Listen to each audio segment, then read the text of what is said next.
Hi, my name is Barry Crampton. Today I'm going to show you around our Ford Focus, then I'll take you for riding it, but first I'll tell you a little bit more about it. It's a 1 litre T EcoBoost titanium, 2017 on a 67 plate, has done 22,695 miles. Fuel economy, urban 49.6 miles per gallon, extra urban 68.9 miles per gallon, and combined is 60.1 miles per gallon. Has a top speed of 120 miles per hour out of a 3-cylinder engine. Now, I'm not going to walk around today, and you're probably thinking, well, why not? It's a lovely day. I've seen you walk around when it's lashing down outside, but there's an absolute plague of midges outside. There's millions of them. It's awful. So I'll try and remember what's on the outside. It has the chrome Ford grille, the black chin spoiler, front fog lamps with the chrome insets, multi-spoke alloy wheels, Continental tyres all round from what I can see. The chrome separator separates the windows from the body, integrated rear tailgate spoiler, reversing sensors, plenty of room in the back seat. It's like new inside. Rear centre armrest, it's got rear child seat Isofix anchor points. A really nice bright car. Okay, so service history. 20th of the 9th 2018 at 9,890 miles. That's Autoweld High Walton.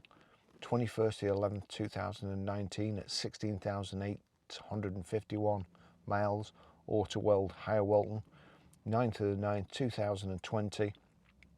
20,242 miles. Autoweld High Walton. Okay, so here we go. We've got the 2 Ford keys.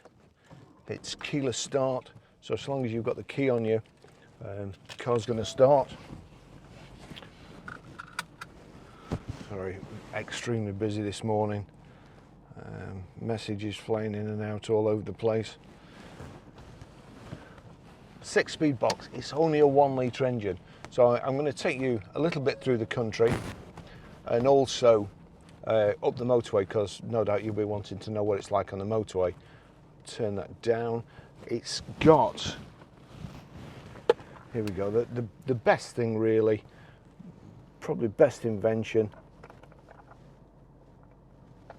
Would be better if it was Bluetooth, but this plugs in. And as soon as we've plugged that in, like so,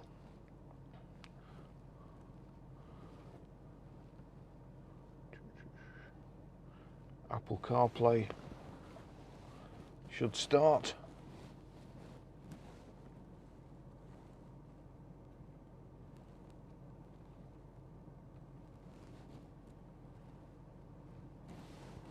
The inserted USB device is not responding, so we'll try again. Great demonstration, Baz. There's a beep there. Let's see. There you go. Unit only gives guidance, safe, lawful, okay. So that's it, Apple CarPlay. As I say, you have to plug it in for this, but there is an adapter that you can get these days. I think it's about £130, which basically just plugs in, and then you can get the Apple CarPlay working as soon as you get in the car by Bluetooth.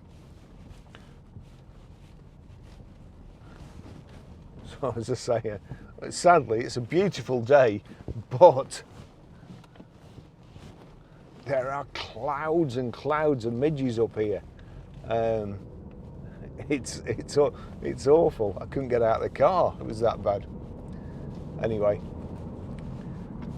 Ford Focus, beautiful cars, lovely to drive, fantastic gearbox, great suspension, nice and comfortable, got everything in that you could possibly need or want. One of the best accessories, heated front screen. It's absolutely great cars.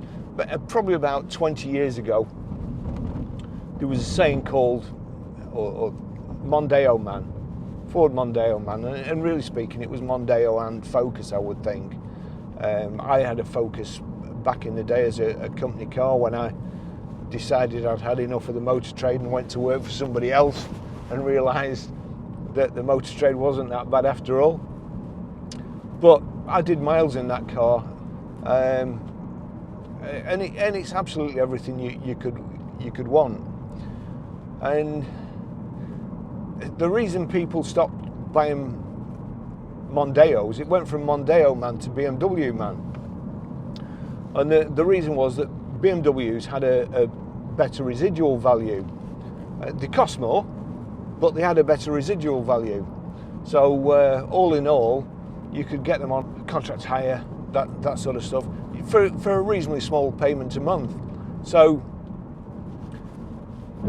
reps hoping to get one over the Joneses for their allowance, they could get a BMW and have the BMW badge instead of a Ford. Unfortunately, it backfired on quite a lot of them, and one of them being a friend of mine who I was working for Mercedes-Benz at the time, and he had a certain monthly allowance, and Mercedes-Benz SLKs had just come out, and they were actually worth more second-hand than they were brand new because there was a premium on them. And I got him an all-singing, all-dancing Mercedes-Benz SLK for the same price as he could have got a Rover or something at the time, which was fine until he got his tax bill, because of course you have to pay tax on benefit in kind, and the value of the car was enormous. I think it was about 50 grand or something, and where he normally would be paying benefit in kind on 20,000. So his tax bill was enormous, so he wasn't too pleased with me, but he did have a nice car. And now I think, what would I rather have? Would I rather drive in a BMW, drive around in a BMW, or have more money in my wage packet? And I can't believe I'd rather drive this than a BMW. I don't like BMWs. I don't like the way they drive. I don't like the stupid run flat tyres on them, and I don't like the design on them. Most of you will, and we do sell a lot of BMWs, so please keep coming and buying them. But honestly, I would rather jump in this and drive this than I would a BMW. I prefer the design, I prefer the stuff it's got, and I'd rather drive this in the winter, especially, just for the heated front screen. Nice and smooth, the suspension's great, the gearbox is absolutely second to none. It's hard to believe it's a 1 litre on the motorway, but just on things like this is where you can actually tell, going uphill, you've got to use your gears a little bit more and change up and down a little bit more. But 1 litre, 3-cylinder, and on the motorway, it goes as fast as you could possibly need. So anyway, I'm surprised that BMW sales don't go down now. I suppose the reason why there were BMW, the sales swap from Mondeo Man to BMWs is Mercedes has always been perceived as an older man's car. So people would rather go for a BMW and kid themselves that they're young and that they like really hard suspension. So in this day and age now, especially working from home, what's the point of having a BMW sat on your drive, paying all that tax? You're better off with a cheaper car. You're better off with one that's easier. You see, the other thing is, the BMWs, the servicing costs and the repair costs were paid by the company. So the driver wouldn't notice it. I wouldn't care. But when you're actually paying for it yourself, rather than have it the company paying, then Fords, the parts are cheap. They don't go wrong that often, and when they do, they're fairly cheap to repair. And you say, oh, BMWs are reliable. Well, they're no more reliable than any other car.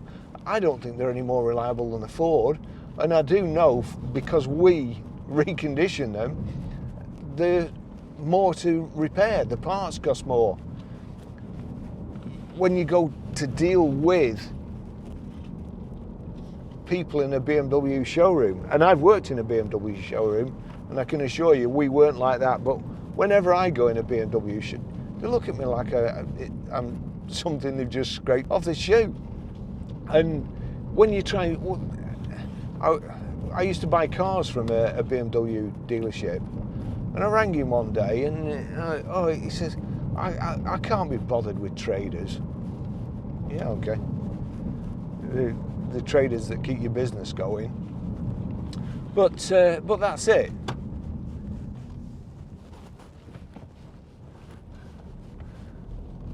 Having said that, I work for Ford, and after about 2 hours, I decided I didn't want to work for them anymore. So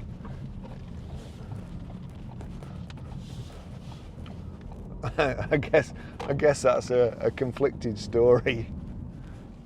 But although I didn't want to work for the people at Ford, the cars, they are really good.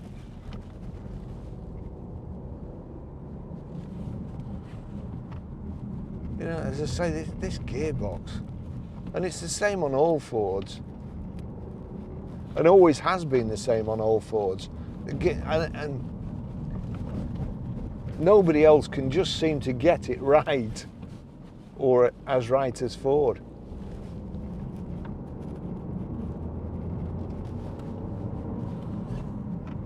It's slick. There you go. It's just beautiful.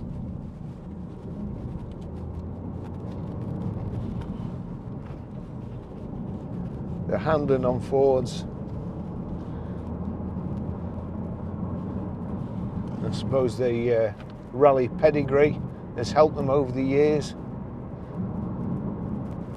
And if you drive something like a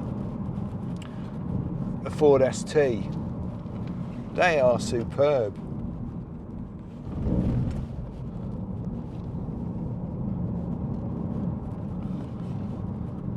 And I suppose everything, if they put the mind to it, they can do anything. That has proved with the Ford GT, beating Ferrari. This car makes me want to drive too fast as well.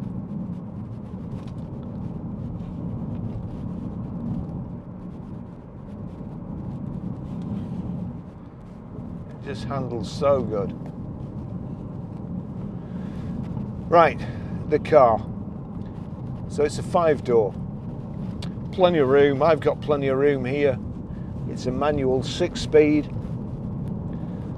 height and reach adjustable steering wheel, multi-function steering wheel, your phone controls on the right hand side, and your, let's say, just clear that to say it's low on petrol, and also your there you go, your trip computer. If I knock it over to the side, information, settings, so you can knock the stop start off in the settings, which is brilliant, because there's lots of cars I get in and you just have to keep knocking off every time you get in, and I hate it.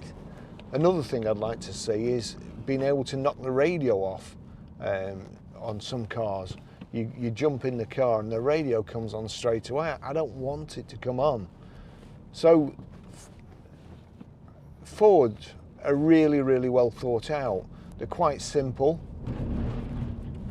I think they had a bit of a glitch with the sat-nav. Somebody had a brainstorm when they were doing the sat-nav a couple of years ago and made it ultra complicated.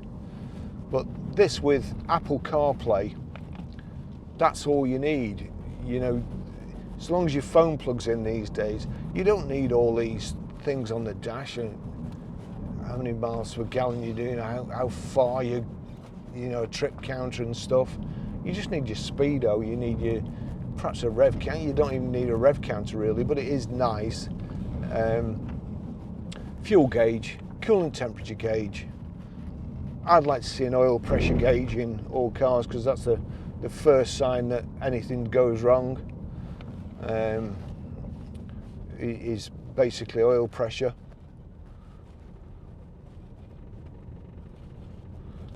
And your speedo.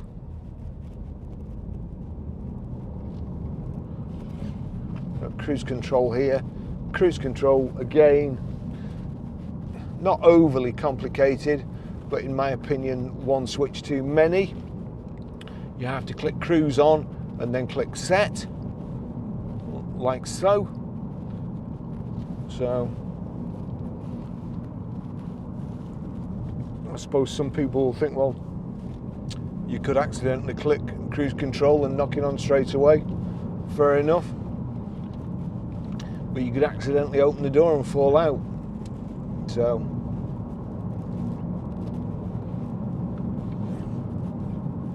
there we go.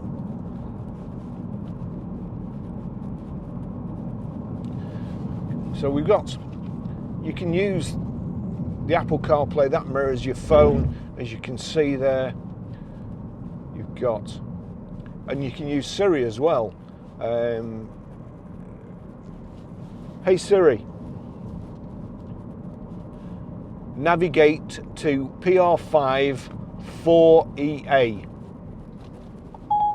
Getting directions to Preston PR5 4GB.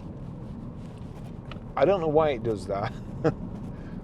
To me, it doesn't sound like I'm saying GB, but every time I use Siri and say AE, it thinks I've said GB, so that's perhaps my accent. So that's it. You know, you don't have to take your hands off the steering wheel with Apple CarPlay. Go on, Squizzer, get in there. Get off the road. And then all I have to do is click go. Starting route to PR5 4GB. In 1 mile, turn left onto Long Lane. Hey Siri, cancel navigation. Okay, it's stopped now. You know, it is so easy to work. You can use your music, your iTunes, through Apple CarPlay. But if not, if it's not plugged in, then you've still got Bluetooth hands-free. Oh, you've also got hands-free calling as well. But if not, and it's not plugged in, then you've also got the Ford system, which is it's pretty good too. Let's just knock that. There you go. So that's Audible. That's listening to books. You've got WhatsApp. You can send WhatsApp messages. You can ask it to read your text back or read your text when they come in. All good. But then if I unplug this USB, that goes back to the Ford system. And as I said before, everything Ford do is all good. Always great designs, really. There you go, you've got, that's just the audio. If we click source, we can then put it on Bluetooth. Yes, put it on Bluetooth like so. The Temptations. Let's see, we'll just flick forward. Or we would flick forward if I'd click the right button, like so. Angie Stone. Nice display. Don't know who that is. Taylor Swift.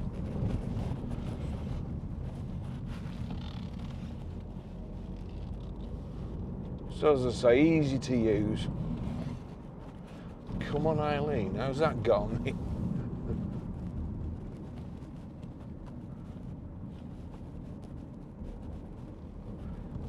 Oh, Simple Minds.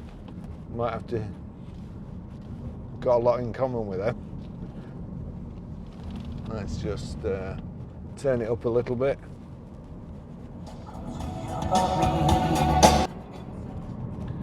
So, the audio system's great as well. And as I say, the gentleman, sir,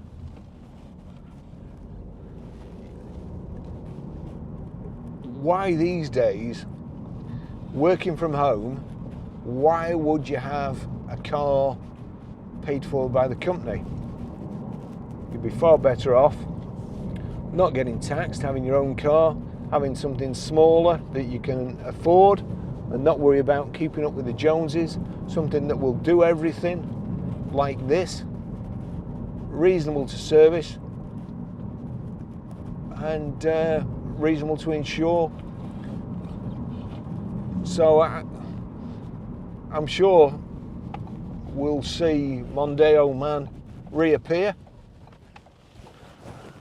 Mondeo Man, who's getting more money in his wage packet and not taxed as much in benefit in kind, and still got everything and plus a few bits that a BM hasn't got.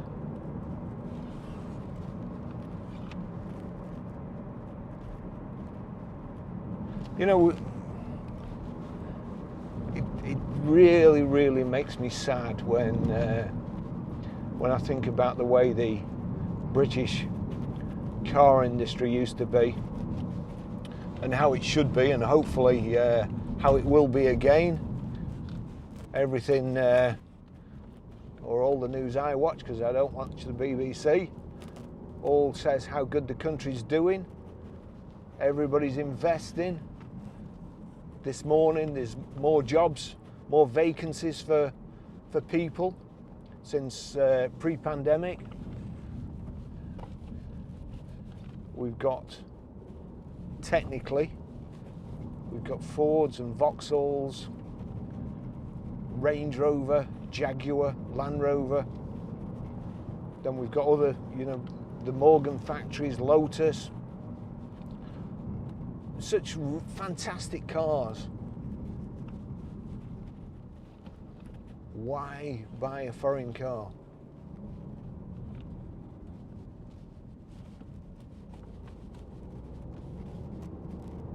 One litre. And I used one of these. Gosh, this chap is asking for trouble, sadly. Very sadly. I just the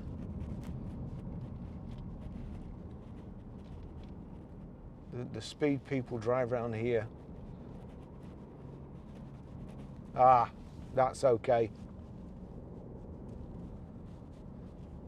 I was worried, but they've got it. They've got it all in hand.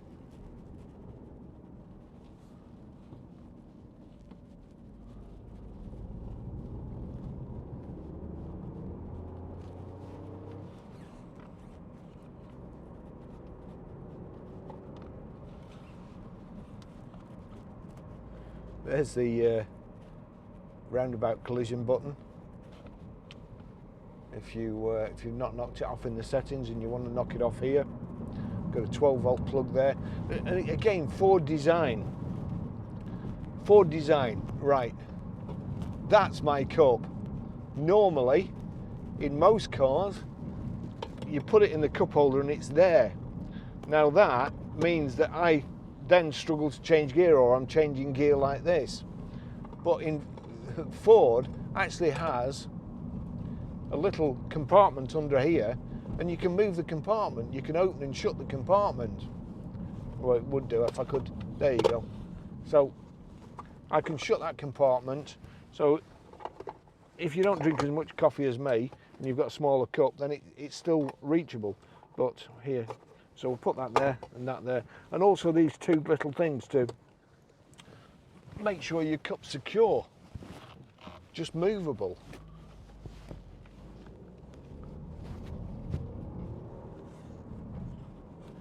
It does. It makes quite a good sound as well, the 3-cylinder. I suppose it's half a 6-cylinder. And I use one of these going to Manchester every day for probably 6 months, a 1 litre. And although certainly no problem for me on the motorway, and you'd think you were in at least a 1.6 in this vehicle. The only thing I would say that if you're going to be buying one to be doing 70 mile an hour down the motorway all the time, then I don't think the fuel economy, you'd probably be better off with a diesel. But if you're buying one of these for, you know, commuting around town and so on, and the odd motorway trip, then the 1 litre is fine.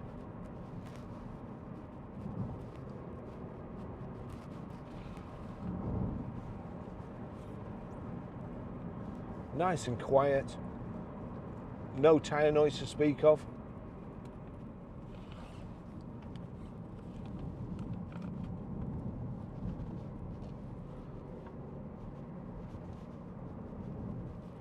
I'll say it's just great.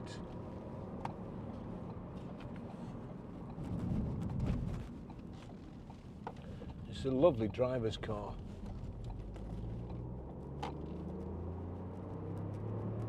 Now, I'm just going to take you up the motorway for a short while, and then when I get back to the garage, I'll show you how to pair your mobile, how to delete a mobile, how to stream audio, and how to set the sat-nav. All really easy.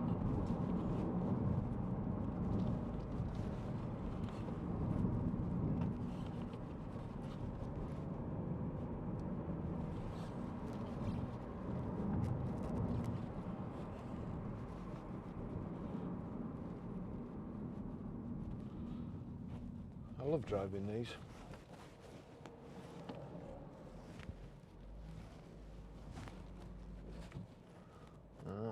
These got a pop on the front of the car, so I'll let them off.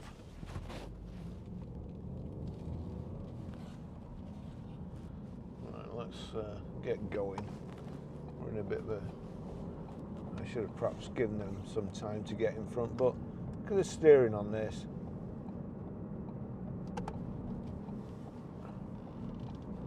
No understeer, no oversteer, one input, straight round the bend. Should I? No.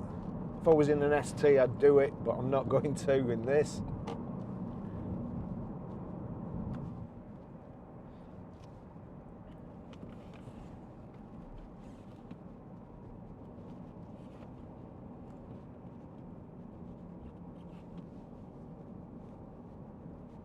It's a shame really, because I like going around this roundabout. As you can see, that's your input, and we're just no further input, no move, and we're just round the bend. And listen to the engine now. Let's just wait till he moves. Here we go.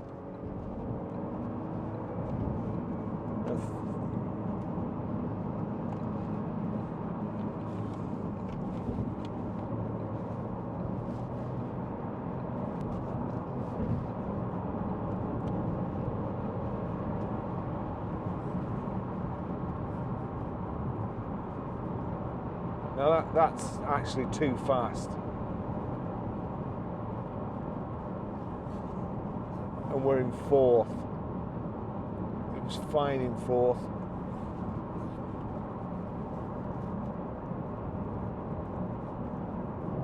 I'm going to tuck in here, set the cruise.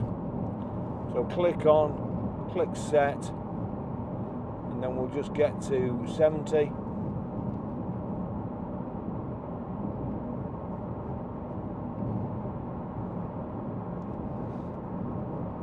So that's it, doing 70, 2,500 revs, in 6th gear. Pretty quiet, pretty smooth.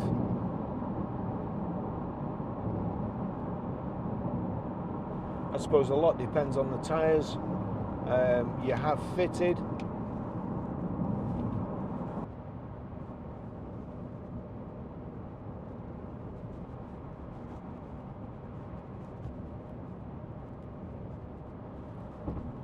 This is a smooth section of the motorway, so absolutely nothing through the steering wheel as such. No harsh vibrations, just a nice car. So, front central armrest in there. We've got power socket, USB and auxiliary in.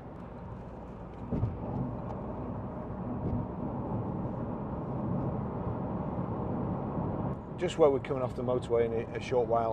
Where I was videoing before, nice country lane, but it's a country park, you know, and the sheep and cattle.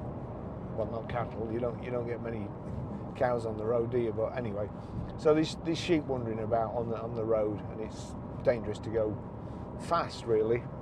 But there's a nice little stretch of country lane which I use to test the steering on vehicles, just make sure everything's all right. You know, no kind of movement in the top mounts or the ball joints, no cracking from the steering or springs or anything like that. Just by shifting the weight from one side to another quickly, backwards and forwards. So I'm going to do that. I'm pretty sure there won't be anything wrong with the car, but it will show you how well this vehicle handles and how quickly it changes direction if you need it to. The aircon is icy cold as well. My feet are like blocks of ice. Of course, all I needed to do was just knock it off there, but that was too easy. I'd rather get frostbite.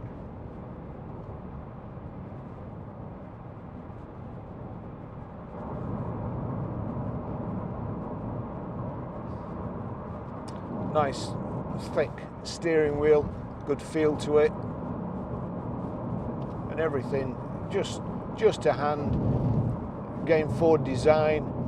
You can see your indicators there. They're flicked up like, well, wing mirrors on a motorbike, or mirrors on a motorbike. So they're just above your quarters to three position, so you can see everything there. Rear wash wipe on the wiper switch here. It's very, very well designed. Everything easy to use, easy to hand.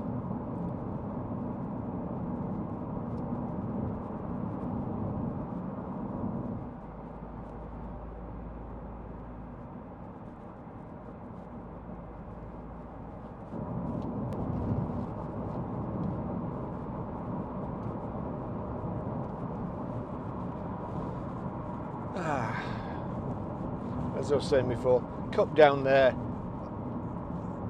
elbow on armrest,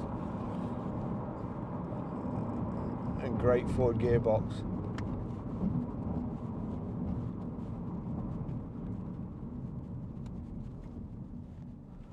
We'll stay in second there, technically. In base, you shouldn't set off in second.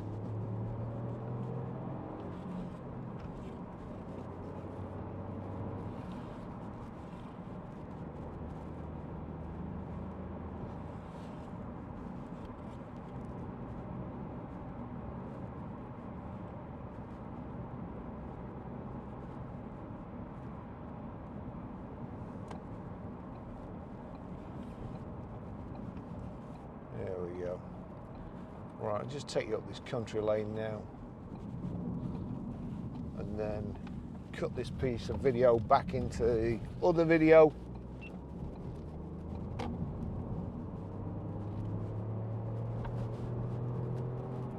Oh, look at that beautiful car. Oh, on my side of the road, it's kind of cut my demonstration up, but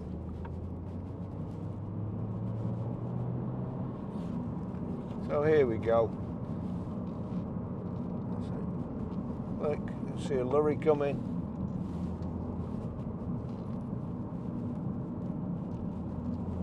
Absolutely lovely. Great handling. Again, thanks for watching. See you in the next video.